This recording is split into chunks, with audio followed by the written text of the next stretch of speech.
আসসালামু আলাইকুম। আপনারা তো অনেকভাবেই বিরিয়ানি খেয়েছেন। কেউ কি রেস্টুরেন্ট স্টাইলে বিরিয়ানি খেয়েছেন? আজকে আমি একদম ঝরঝরা পারফেক্ট বিরিয়ানি কিভাবে বাসায় তৈরি করবেন, সেই রেসিপিটাই আপনাদের মাঝে আমি শেয়ার করব। একদম দেখতেই পাচ্ছেন শুরু থেকে শেষ পর্যন্ত আমি যতটুকু আপনাদের সাথে যা, যা লাগবে সবটাই আমি আপনাদের সাথে শেয়ার করব। এখানে দেখতে পাচ্ছেন আমার বিরিয়ানিটা কত সুন্দর ঝরঝরা পারফেক্ট হয়েছে। আপনারা একদম শেষ পর্যন্ত দেখার অনুরোধ জানাচ্ছি। এখানে সর্বপ্রথম আমি ১ কেজি পরিমাণ গরুর মাংস নিয়েছি, একদম কলিজা মাংস সব অ্যাড করা একসাথে।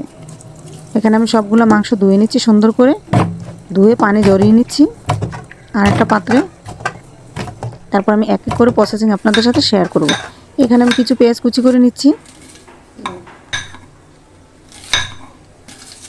দেখতে পাচ্ছেন। কিছু মাংসতে দেবো, কিছু বেরেস্তা করবো, একসাথে আমি কুচি করে নিলাম। তারপর আলু, এখানে 2টা পরিমাণ আলু এখানে কেটে নিচ্ছি, বড় বড় সাইজের 2টা আলু কেটে নিচ্ছি। বিরিয়ানিতে আলু না দিলে কিন্তু বিরিয়ানির স্বাদ কখনোই আপনি বুঝতে পারবেন না। অনেকেই কিন্তু শুধু বিরিয়ানি মাংস দিয়ে রান্না করে, শুধু বিরিয়ানি রান্না করলে কিন্তু বিরিয়ানির স্বাদটা কিন্তু আসে না, আলুটা আপনার স্বাদ আনে। এই কারণে আলুটা সবসময় বিরিয়ানিতে অ্যাড করার চেষ্টা করবেন। এই তো আমি আলু কাটিয়ে নিলাম। এখানে আমি এখন এক এক করে প্রসেসিং দেখিয়ে দিচ্ছি। এখানে মাংস আর কলিজাগুলো একসাথে আমি এখানে একটা পাত্রে নিয়ে নিলাম। তারপর পেঁয়াজ কুচি দিয়ে দিলাম, আদা রসুন বাটা দিয়ে দিলাম।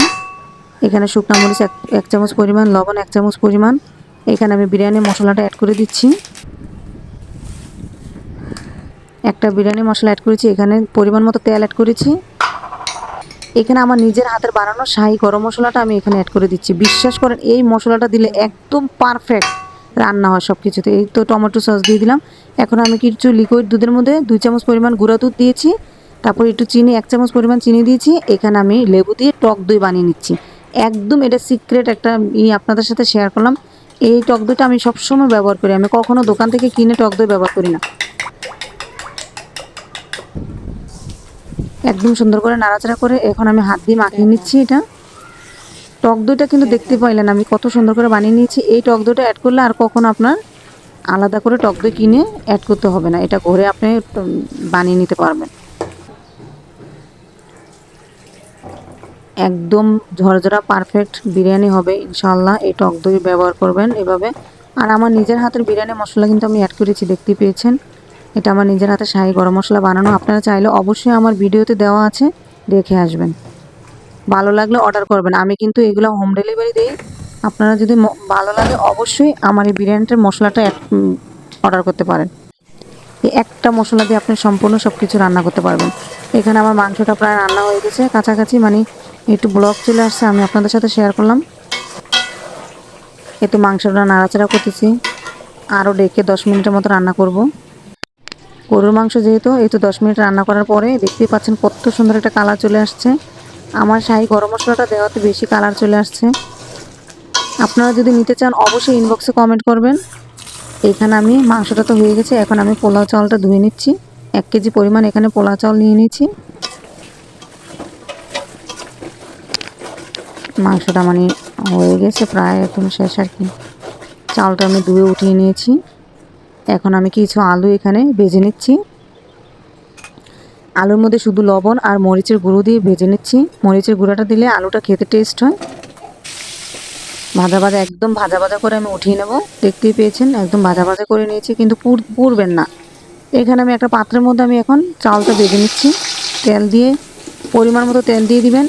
তারপর পেঁয়াজ কুচি দিয়ে পেঁয়াজ কুচিটা আমি এখানে ব্রেস্তা করে নেব। ব্রেস্তা করে আমি এখানে পেঁয়াজ কুচিটা উঠিয়ে নেব। তারপর আমি এখানে পোলাও চালটা ভেজে নেব।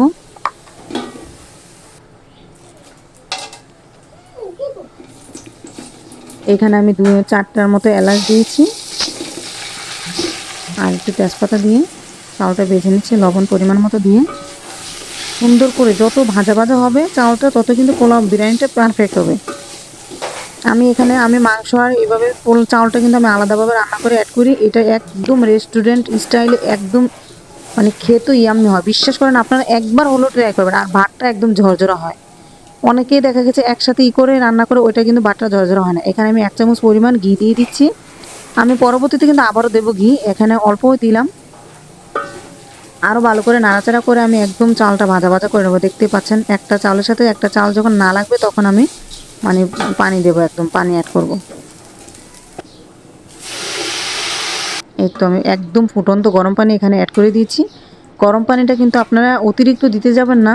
পানিটা আমি এখানে ১ কেজি চাউলের পরিমাণে আমি ২ কেজি পানি দিই নাই, ১.৫ কেজি পরিমাণ পানি দিয়েছি।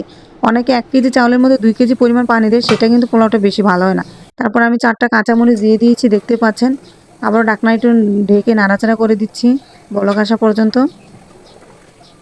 সবসময় ২ কেজি চাউল হলে আপনারা ১.৫ কেজি পরিমাণ পানি দিবেন, বা যদি পুরান চাউল হয় একটু বেশি দিবেন। এই তো এখানে যখন হালকা পানি আছে তখন আমি এখানে বিরিয়ানিটা অ্যাড করে দেব। যখন হালকা পানি আছে তখন আমি বিরিয়ানিটা এখানে অ্যাড করব। না সরি, বিরিয়ানি না, মাংসটা অ্যাড করব।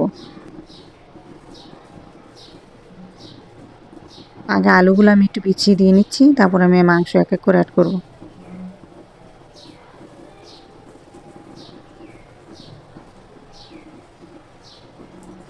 আলুগুলো দেখতে পাচ্ছেন এত লোভনীয় লাগতেছে, বিশ্বাস করেন। আলুগুলো আমি বিছিয়ে দিয়ে দিলাম, তারপর আমি এখানে গরুর মাংসটা অ্যাড করে দিচ্ছি। মাংসের কালারটা দেখেন, মাশাআল্লাহ মাশাআল্লাহ। আমার নিজের হাতে তৈরি করা শাহি গরম মশলা আপনারা যেই কোনো রান্নায় দিতে পারবেন। গরুর মাংস, বিরিয়ানি, খাসির মাংস, মুরগির মাংস, তারপরে খিচুড়ি, যেই কোনো মাংস জাতীয় খাবারে আপনারা এই মশলাটা অ্যাড করতে পারবেন। এখানে আমার মশলাটা দেখতে পাচ্ছেন ওই পিছনে ২টা কৌটোর মধ্যে বানানো। আপনারা যদি কেউ চান অবশ্যই অর্ডার করতে পারবেন। আমি এটা একটা বিজনেস করব আমি ভাবতেছি। আপনারা চাইলে করতে পারেন। দেখতে পাচ্ছেন কত সুন্দর পারফেক্ট একদম ঝরঝরা হয়েছে। একটা চাউলও কিন্তু একটা চাউলের সাথে লাগতেছে না, আপনাদের সামনেই কিন্তু দেখিয়ে দিচ্ছি। অবশ্যই আপনারা ট্রাই করবেন। আর ভালো লাগলে ভিডিওটা অবশ্যই লাইক দিয়ে কমেন্ট করে সাবস্ক্রাইব করে পাশেই থাকার অনুরোধ জানাচ্ছি। ভিডিওটা সবাইকে শেয়ার করে দিবেন, আপনারাও শেয়ার করে রাখবেন। পরবর্তীতে যেহেতু আপনারা আবার নিজেরা বানাতে পারেন।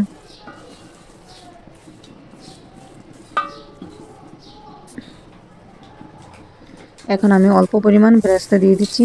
সম্পূর্ণ মাংসটা আর বিরিয়ানিটা চাউলটা নাড়াচাড়া করে এখন আমি একটু বেরেস্তা দিয়ে দিচ্ছি। বেরেস্তা দিয়ে আমি এখানে দমে রাখতে হবে। ঢেকে দিলাম ১০ মিনিটের জন্য। ঢেকে দিয়ে কিন্তু আমি আস্তে করে চুলার আঁচটা আস্তে করে দিয়ে দিতে হবে। ঢেকে দিয়ে তারপর আমি ঘি দিয়ে দিলাম, উঠিয়ে ঘি দিয়ে দিলাম। ২ চামচ পরিমাণ ঘি দিয়ে আবারও কিছুক্ষণ ১০ মিনিট রাখছি দমের মধ্যে রাইখা, তারপর এখন আমি পরিবেশন করতেছি। এখন আমার পরিবেশন করার পালা, দেখতে পাচ্ছেন একদম পারফেক্ট জর্জরা। দেখুন একটা ভাতও কিন্তু কোনোটার সাথে কোনোটা লাগে না, সবটি ভাত কিন্তু সুন্দরভাবে একদম পারফেক্ট হয়েছে। এখন আমি পরিবেশন করতেছি, দেখতে পাচ্ছেন। ভাই বিশ্বাস করেন এত মজার, এত ইয়াম্মি ছিল, মানে না খেলে মানে বিশ্বাস করার মতো না। একদম অনেক মজা ছিল। এখানে আমি পরিবেশন করতেছি শসা, টমেটো, সালাদ সবকিছু দিই এখানে পরিবেশন করতেছি। আপনি যেকোনো কাউকে খাওয়াবেন এইভাবে রান্না করে, আলহামদুলিল্লাহ আপনার বিরিয়ানিটা একদম সবাই পছন্দ করবে ইনশাল্লাহ। আমার এই বিরিয়ানিটা আমাদের পরিবারের সবাই পছন্দ করে। যাই হোক, ভালো লাগলে অবশ্যই লাইক দিয়ে কমেন্ট করে সাবস্ক্রাইব করে পাশে থাকবেন বন্ধুরা। আসসালামু আলাইকুম। আল্লাহ হাফেজ।